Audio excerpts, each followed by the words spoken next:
Hola, ¿cómo están? Mi nombre es Nicole Daniela Villacamacho y hoy les vengo a presentar los conflictos y movimientos sociales. Conflictos y movimientos sociales. Con el inicio de la industrialización, el aumento del comercio exterior y la economía exportadora de café, surgieron nuevos sectores sociales. Uno de ellos fue el de los obreros, el cual creció a la par de la consolidación del capitalismo en el país. Otros actores sociales que se organizaron y movilizaron fueron los indígenas y los campesinos.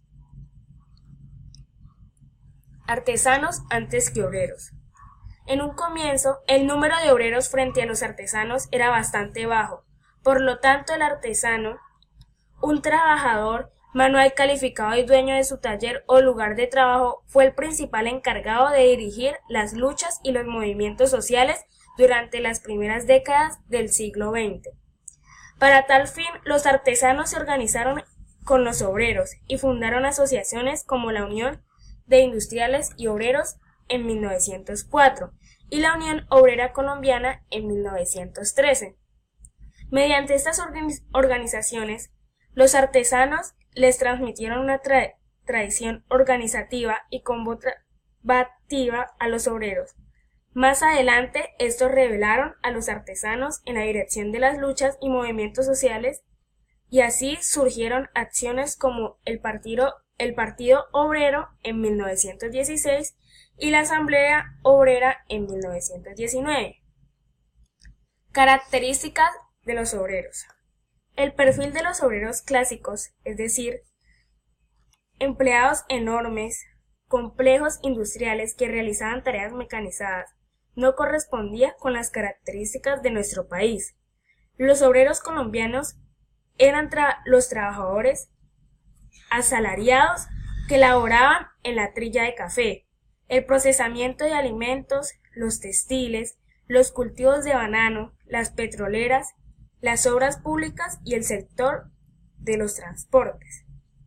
Desde un inicio, la clase obrera estuvo compuesta por mujeres obreras, pues ellas eran las más contratadas en la industria textilera. Las primeras organizaciones. Las primeras organizaciones obrero-artesanales no tenían un carácter socialista o revolucionario. Por lo general buscaban el mejoramiento de sus condiciones de vida.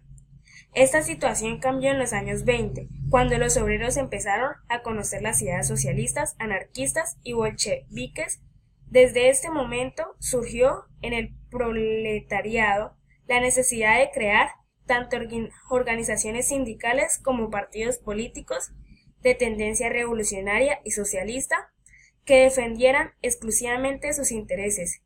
Así como en 1925 se fundó la Confederación Nacional y en 1926 su brazo político, el Partido Socialista Revolucionario, PSR.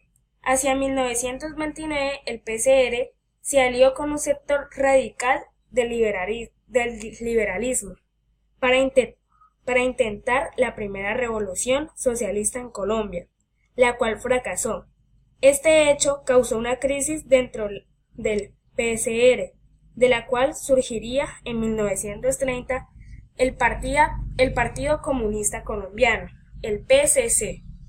Más adelante, el movimiento obrero fue cooptado por el Partido Liberal, que conformó la Confederación de Trabajadores en Colombia, la CTC, en 1938, y por el Partido Conservador, que creó la Unión de Trabajadores de Colombia, UTC, apoyado por la Iglesia. Un dato más. María Cano, la flor del trabajo. Una de las figuras más importantes en los inicios del movimiento obrero colombiano fue la escritora María Cano.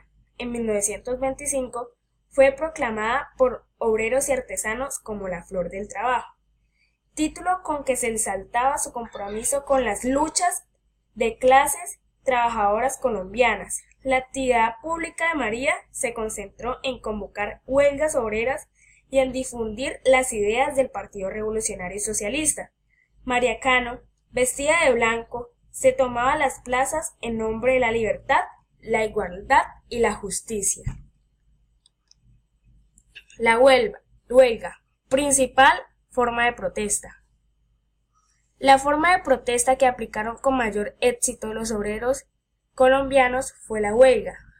Inicialmente, esta consistió más en un estadillo espontáneo de inconformidad que en una acción planificada y calculada con anterioridad.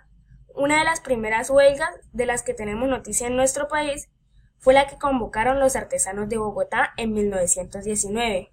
Posteriormente, vinieron otras huelgas como la de los mineros en Segovia, Antioquia, en 1919, y la de los trabajadores del ferrocarril de La Dorada, Caldas, en 1920.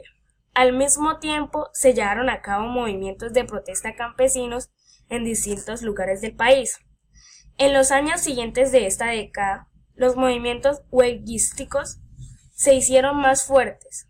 La huelga más conocida del periodo, que terminó en hechos lamentables, fue la de los trabajadores United Fruit Company, en diciembre de 1928.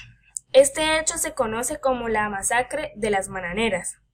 Durante la República Conservadora, las huelgas fueron durantemente reprimidas y las peticiones de los trabajadores poco escuchadas. Esta situación solo comenzó a cambiar con la llegada de los liberales al poder en 1930. El movimiento indígena. Durante 1911, y como consecuencia de la reforma administrativa llevada a cabo en el año anterior, la zona del Gran Cauca, que comprendía los actuales departamentos de Chocó, Valle, Cauca, Nariño, Putumayo, Caquetá y Amazonas, se dividió, lo cual llevó a empresarios payaneses a comprar tierras ubicadas en la cordillera central, que utilizaron para la ganadería. Esta situación desmejoró.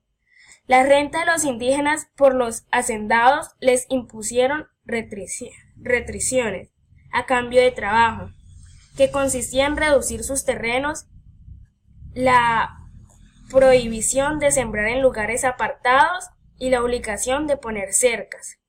Un líder indígena, Páez de Gran Ascendiente sobre sus conterráneos, Manuel Quintín Lame, hizo grandes esfuerzos para los resguardos fueran respetados y para conseguir representación indígena en el Congreso.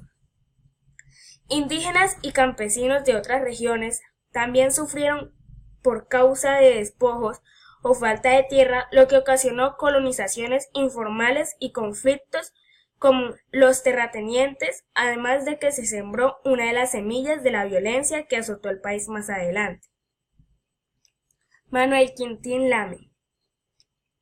Manuel Quintín Lame nació en el Cauca en 1880. En 1914 lideró una rebelión indígena en su departamento contra la apropiación ilegal de sus tierras por parte de los terratenientes de la zona. Hacia 1917, Lame ya contaba con el apoyo de los indígenas de Tierra Adentro y de Silvia durante 1914. Quintín Lame organizó la toma pacífica de la población paniquita y denunció ante el Congreso los lamentables situación de los indígenas en el sur del país. Asimismo, coordinó un levantamiento indígena para apoderarse de tierras con el propósito de fundar una república chiquita de indios, por lo cual pagó 9 meses de prisión en Popayán. Al terminar su reclusión, continuó su labor proselitista en varios departamentos.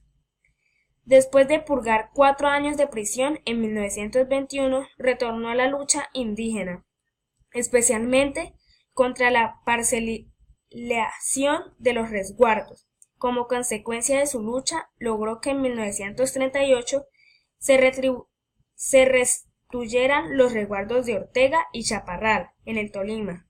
Quintín Lame murió en 1967 a la edad de 87 años en Ortega, Tolima. Muchas gracias por su atención.